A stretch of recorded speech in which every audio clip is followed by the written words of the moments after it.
جیسے جیسے لوگ سرکار کے زمانے سے دور ہوتے جائیں گے اور قیامت سے قریب ہوتے جائیں گے، زمانے میں شر، زمانے میں دجل، زمانے میں کفر کا غلبہ ہوگا۔ جتنا لوگ قیامت کے قریب جائیں گے اتنا بھیانک حالات آئیں گے۔ چنانچہ سرکار دو عالم صلی اللہ علیہ وسلم نے فرمایا سَتَكُونُ صَلَوَاتٌ سَتَّعَاتٌ، ایسا زمانہ آئے گا اس زمانے کی آب و ہوا میں دھوکا ہوگا، اس زمانے کی فضاؤں میں دھوکا ہوگا۔ سچے کو لوگ جھوٹا بولیں گے، جھوٹے سچا بولیں گے، دھوکے باز کو بھولا بھالا معصوم بولیں گے، بے وقوف اور بدذات عیسیٰ بولیں گے، مہدی بولیں گے، کسی نہ کسی نام سے اس کو مقام دیں گے۔ یہ زمانہ قیامت سے پہلے اپنی تصویر دکھائے گا۔ آج ہم سب اسی زمانے سے چل رہے ہیں۔ ہر نئے دن نئے سال میں ایک نیا فتنہ رونما ہو رہا ہے۔ یہ دجال، دجل اور تلبیس ہے، قیامت تک چلتے رہے گا۔ اسی لیے سرکار نے فرمایا ایک دن بتاؤ بھائی سب سے اچھے ایمان والے کون ہیں؟ تو صحابہ نے کہا ہم ہیں۔ آپ کو دیکھ رہے ہیں، وحی کو دیکھ رہے ہیں، قرآن کو دیکھ رہے ہیں، آپ پر ایمان لائے۔ حضور نے فرمایا تم بھی ہیں، وہ لوگ ہیں دیکھیں اس کو پر ایمان لائے، وہ لوگ ہیں جو آخر زمانے میں آئیں گے اور دجالی فتنوں سے بچا کر اپنے ایمان کو لے کر جائیں گے، وہ لوگ ایمان کے اعتبار سے سب سے زیادہ افضل ہیں۔ یہ دو باتیں آپ کے ذہن موضوع کی طرف متوجہ کرنے کے لیے، اچھے لوگ بھی دعوت دیں گے دنیا میں، برے لوگ بھی دعوت دیں گے، ہمارا کام بری دعوتوں سے بچنا ہے۔ دوسری بات بتائی گئی آج ہم جتنے خیر پر ہیں، جتنے اچھے ہیں، کل نہیں، کل ہم جتنے اچھے ہیں پرسوں نہیں رہیں گے۔ زمانہ جیسے جیسے قیامت کے قریب جائے گا، دجل، فریب، تلبیس، الو بنانے کے نتنے طریقے مارکیٹ میں ملیں گے۔ غریب کو غریب کی حیثیت سے ایمان خریدا جائے گا، تعلیم یافتہ آدمی کو تعلیم کا لیول دیکھ کر اس کے ایمان کا سودا کیا جائے گا، جس کو اپنے دماغ پر فخر ہے اس کے دماغ کو کھلونا بنا کر اس کے ایمان کا سودا کیا جائے گا۔ یہ دجال اکبر کے آنے سے پہلے چھوٹے چھوٹے دجال دنیا میں آ کر یہ کام کریں گے۔ انہی دجالوں کی تصویریں آپ کے سامنے دکھانے کے لیے کل مغرب سے آج تک یہ اجتماع رکھا گیا۔ یہ دوسری بات تھی۔ تیسری بات یہ ہے یہودی قوم بہت تیز، بہت ذہین، انتہائی شاطر قوم، نبی رحمت صلی اللہ علیہ وسلم سے انسانیت کو دور کرنے کے لیے، آپ کے فیض سے محروم کرنے کے لیے ان لوگوں نے ایک طریقہ اختیار کیا، واسطے کو مجروح کر دو۔ جو چیزیں نبی تک اللہ کا پیغام لا رہی ہے اس آدمی کو کے اوپر شک و شبہ پیدا کرو۔ چنانچہ یہودی بولنے لگے کہ یہ جو جبرائیل ہے نا، ہمارے خاندان کے فلاں لوگوں پر عذاب لے کر آئے ہیں، اس لیے انہوں وہی لارے بول کے ہم محمد کا انکار کریں گے۔ جبرائیل ہمارے دشمن ہے۔ قل من کان عدوا لجبریل، قرآن میں کہا گیا جو جبرائیل کا دشمن ہے وہ اللہ کا دشمن ہے۔ یعنی واسطہ، درمیان میں جو سبب ہے اس کو مجروح کرنا، اس پر سے اعتماد ہٹا دینا، یہ ابلیس کا اور یہودیوں کا کام۔ دنیا میں مارکیٹ میں جتنے لوگ ہیں ان کی پہلی گفتگو یہی رہتی بھائی علماء پہ اعتماد کو کرو، علماء سے دین مت لو، آپ خود پڑھو، آپ کا دماغ، آپ کی صلاحیت، اس کو آپ استعمال میں لاؤ۔ بابا دادا کا دین نہیں چلتا، کتاب و سنت کا دین چلتا۔ تو واسطے کو مجروح کرنا، جو اللہ تک پہنچانے کا سبب ہے اس سبب پر سوال کرنا یہ یہودیوں کا کام۔ انجینئر مرزا علی جس کی گمراہیاں آپ کے سامنے عرض کرنا ہے، اس کی پہلی گولی، اس کا پہلا سمجھیے کہ حملہ پورے عالم اسلام پر یہ ہوا، باپ دادا کا دین نکو، علماء کا دین نکو، کتاب و سنت کا دین ہونا۔ علماء کو ہٹانے سے کیا ہوگا؟ آپ علماء پر اعتماد ہٹائیں گے، علماء کے بعد دوسرا طبقہ ہے تابعین کا، جس کو سلف کہتے ہیں، سلف سے بھی اعتماد ہٹے گا۔ سلف سے اعتماد ہٹا، تیسرا طبقہ ہے صحابہ کا، صحابہ سے بھی اعتماد ہٹے گا۔ کوئی بھی گمراہ فرقہ ڈائریکٹ نہیں بولے گا سرکار کو مت مانو، صحابہ کو مت مانو، ایسے لوگوں پر حملہ کریں گے جس کے بارے میں لوگ وہم و گمان ہیں۔ اس لیے انجینئر مرزا علی کا پہلا حملہ مسلمانوں پر یہی ہے، باپ دادا کا دین نہ کو، مول صاحبوں کا دین نہ کو، خود سے کتاب و سنت پڑھ کر اللہ کی مرضی کے مطابق چلو۔ یہ وہ ہتھیار ہے جس سے اس نے ہزاروں مسلمانوں کو اپنی چند زبانی سے، اپنی لسانی سے اپنے فتنے کا شکار بنایا۔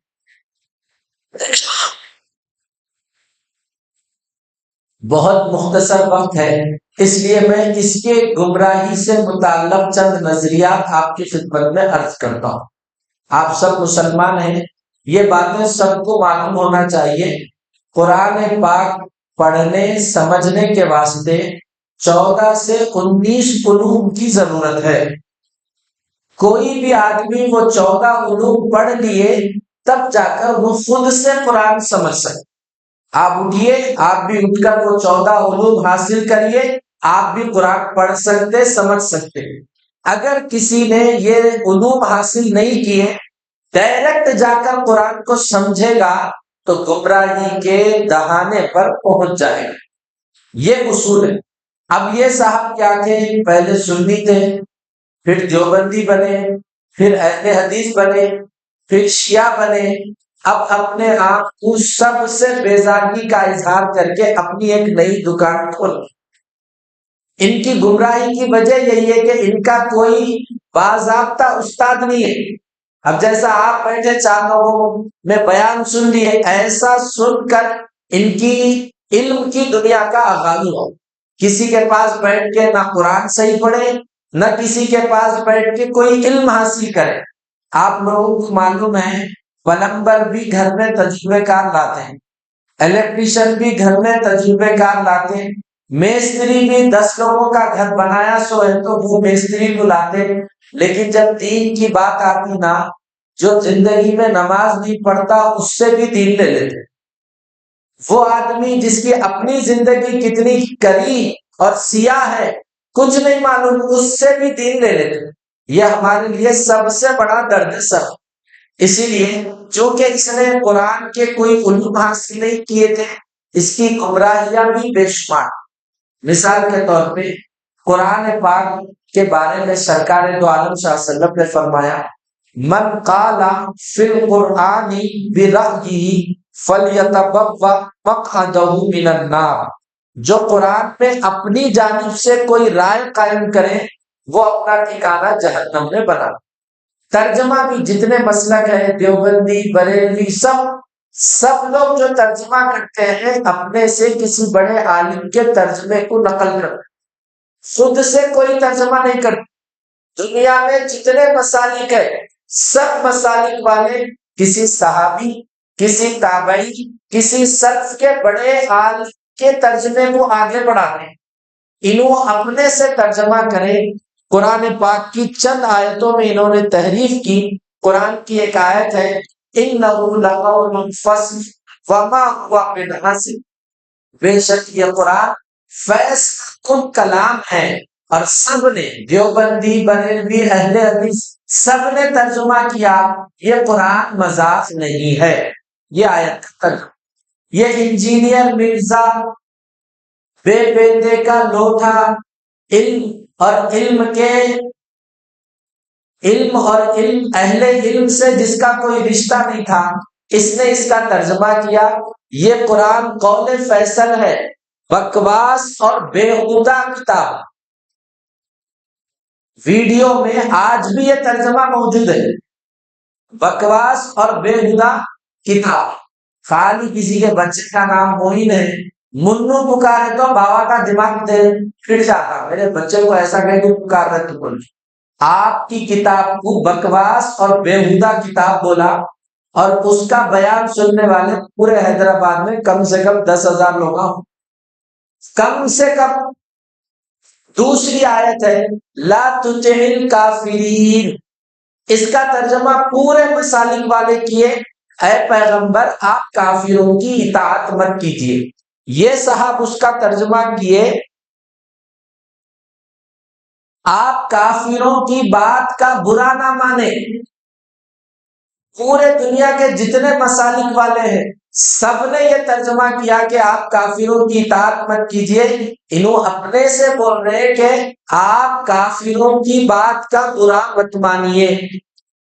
اللہ کے کلام میں اللہ کے نبی بھی اپنی طرف سے کچھ نہیں بول سکتے، جیسے الفاظ قرآنی اللہ کے ہیں، ترجمہ اور تشریح بھی اللہ کی ہے، سرکار اس کو نقل کرنے والے ہیں، لیکن یہ صاحب اپنی طرف سے قرآن میں تحریف کرنے کا مطلب ایسا ہے، اسلام میں سب سے سنگین گناہ۔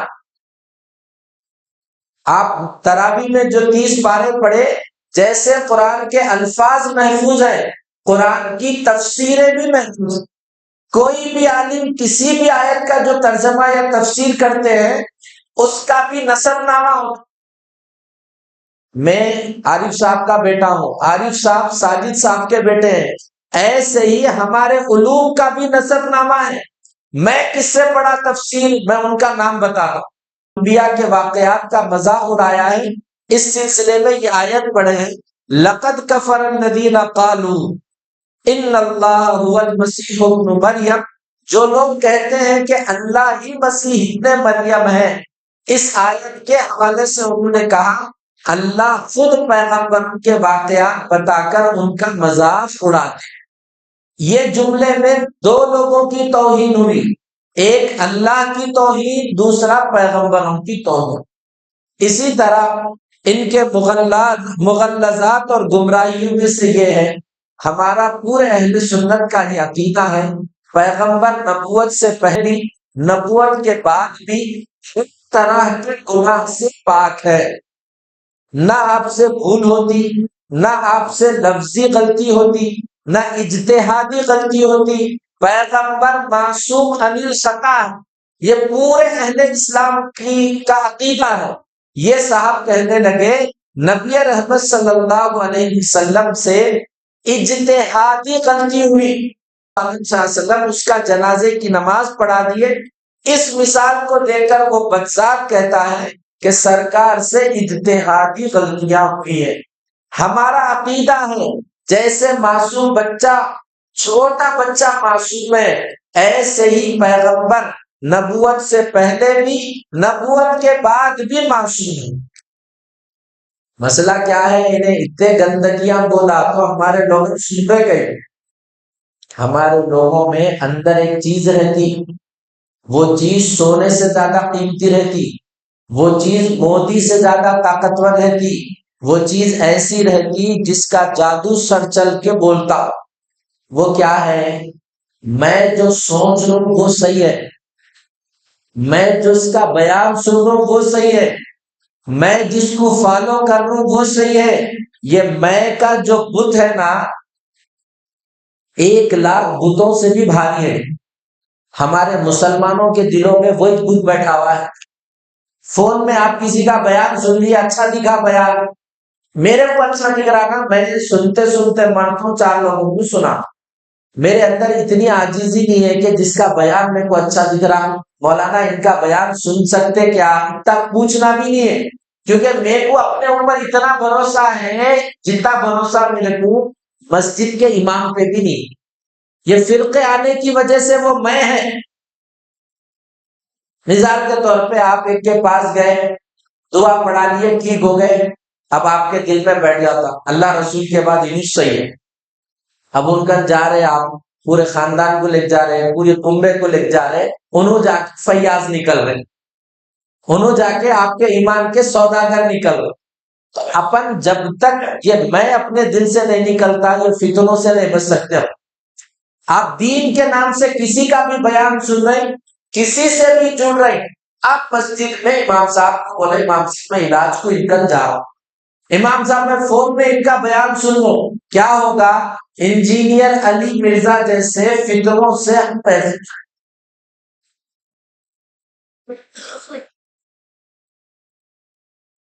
حضور صلی اللہ علیہ وسلم بہت محنت کیے، دعوت کے لیے آپ نے بہت کوشش کی، بے شمار لوگ یہودیوں میں سے بھی مسلمان ہوئے، عیسائیوں میں سے بھی مسلمان ہوئے۔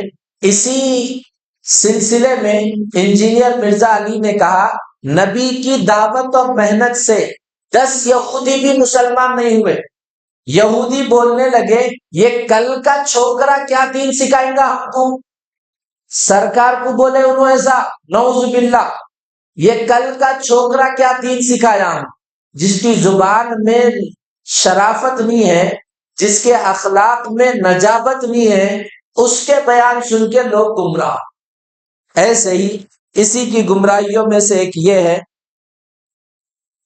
حضور صلی اللہ علیہ وسلم نے فرمایا لا تکثروا الضحک، زیادہ مت ہنسو، فإن الضحک تمیت القلب، زیادہ ہنسنے سے دل مردہ ہو جاتا۔ یہ باتیں آپ بھی چھوٹے تھے جب سے سنتے آ رہے ہیں۔ انجینئر مرزا اتنا بھیانک ہے، انہیں اگر حدیثوں کا انکار کرنے پہ آئے تو بہت سی حدیثوں کو جھٹلا دیتا۔ ایسا ہی اس نے اس حدیث کے بھی ساتھ کیا، اس نے کہا اس طرح کی کوئی بھی حدیث کتابوں میں نہیں ہے۔ یوٹیوب پہ ہزاروں لوگوں کے سامنے کہہ رہا ہے اس طرح کی کوئی بھی حدیث کتاب میں نہیں ہے۔ ایک حدیث کا بھی انکار کرنا کفر میں کفر اختیار کرنے کے برابر۔ اس نے قرآن میں تحریف کی، محمد رسول اللہ صلی اللہ علیہ وسلم کی گستاخی کی اور حدیثوں کا انکار کیا۔ بخاری شریف، ترمذی شریف، بے شمار حدیثیں ہیں، صاف انکار کر رہا ہے کہ یہ حدیثیں صحیح نہیں ہیں۔ اچھا، اللہ کے سلسلے میں بھی اس کے اعتقاد اس کا غلط ہے، پیغمبروں کے سلسلے میں بھی غلط ہے۔ تیسرا جو مقدس طبقہ ہے صحابہ، اس کو بھی اس نے اپنی لعنت والی زبان سے محفوظ نہیں رکھا۔ کہنے لگا پورے صحابہ میں صرف 1400 صحابہ مسلمان ہیں، ہمارا عقیدہ ہے 1,24,000 صحابہ اکرام رضی اللہ تعالی عنہم و عنہم ہے، اللہ ان سے راضی، وہ اللہ سے راضی۔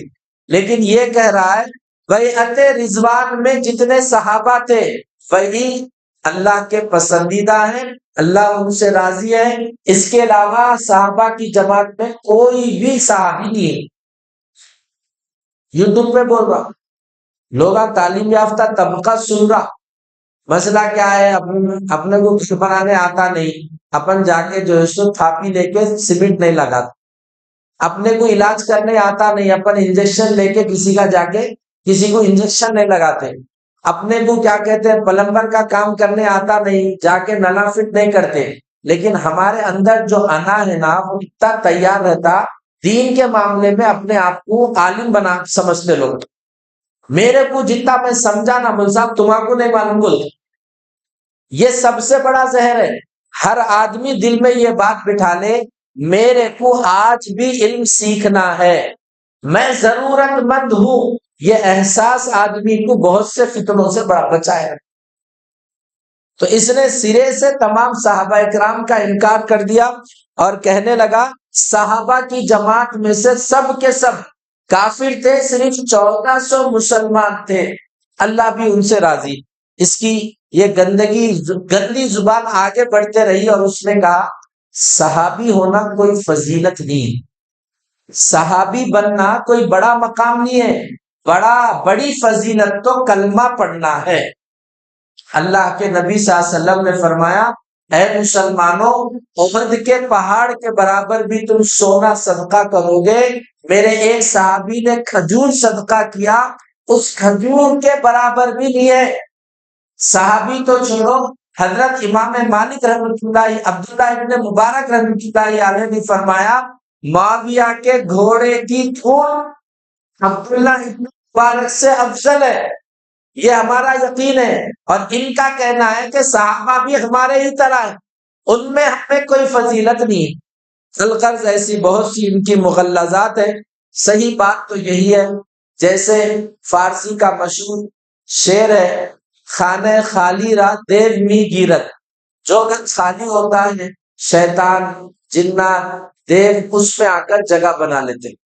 ایسے ہی جو دل اور دماغ اللہ کی کتاب کے علم سے، اللہ کی اور سرکار کی عظمتوں کے جذبات سے خالی ہوتے ہیں، ایسے ہی دل و دماغ میں یہ شیطانی فرقے آ کر جگہ بنا۔ اسی لیے بڑی، میں تو بولنا نہیں چاہ رہا ہوں لیکن دل سے تکلیف ہو رہی ہے، جس طرح کا اجتماع یہاں ہونا چاہیے تھا، پورے بستی کی ہر مسجد میں اعلان ہوا لیکن بہت کم مقدار میں لوگ یہاں پر پہنچے۔ میری آپ لوگوں سے گزارش ہے، فون کر کر یا جماعت نماز میں جماعت ٹھہرنے سے پہلے چند افراد کو آپ فون کر کے متوجہ کیجئے کہ عصر کی نماز کے بعد فوراً مسجد میں آ جائے، تاکہ ہمارے جو بڑے بزرگ اکابرین حضرت شاہ جمال الرحمن صاحب، حضرت مولانا عبد القوی صاحب دامت برکاتہم تشریف لانے والے ہیں۔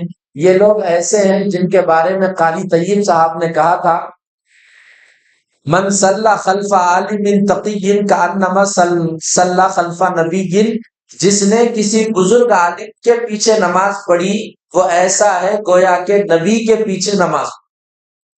اس امت کے عالم کا وہ مرتبہ ہے، اور ہمارے پاس پبلک روڈوں پہ ہوتی ہے، مسجد میں نہیں ہے، کیونکہ جو کام کرے تو دل کو تکلیف ہوتی اس کو دین بولتے۔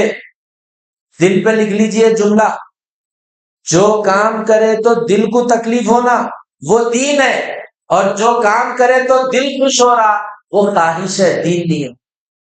سمجھ رہے آپ؟ ایک صاحب کا بیان اچھا دکھتا، آپ کا دل خوش ہے، وہ دین نہیں ہے، وہ آپ کی خواہش ہے۔ ان کا بیان اچھا نہیں دکھتا لیکن انہوں اللہ کی بات سن رہے، پھر بھی میں بیٹھ کے سن رہا ہوں، وہ دین ہے۔ اللہ تعالیٰ بہرحال جتنے لوگ بھی حاضر ہوئے ہیں آپ کی حاضری کو قبول فرمائے، اور آپ اکیلے نہیں ہیں، آپ کے پیچھے آپ کا خاندان ہے، آپ کے پیچھے آپ کے دوست و احباب ہیں، جن جن شیطانوں کا نام لے کر یہاں آپ کو بتایا گیا یہ شیطان ہے، اس سے دور رہنا آپ کی ذمہ داری۔ کورونا لگا تو جان جاتی، یہ شیطانہ لگے نا ایمان چلے جاتا۔ آخرت میں نبی کے دست اقدس سے آب کوثر نہیں پی سکتے، نبی کی شفاعت سے محروم ہو جاتے ہیں۔ سرکار دو عالم صلی اللہ علیہ وسلم حشر کے میدان میں تھوڑے لوگوں کو مسلمان ہیں سمجھ کے شفاعت کرنے جائیں گے، اللہ تعالیٰ بولیں گے یا رسول اللہ یہ لوگ وہ ہیں جو آپ کے دین کو بدل دیے تھے، شکیلی بن گئے تھے، فیاضی بن گئے تھے، انجینئر مرزا کو صحیح سمجھنے لگے تھے، اس لیے آپ ان کی سفارش مت کریں۔ اللہ تعالیٰ آپ سب کی آمد کو قبول فرمائے۔ پھر میری آپ سے درخواست ہے، ہر ساتھی ایک 5 لوگوں کو فون کر دے تاکہ مغرب سے پہلے یہ مسجد پوری پر ہو جائے اور ہمارے بڑوں کا سے صحیح استفادہ ہو جائے۔ وآخر الدعوانا الحمدللہ رب العالمین۔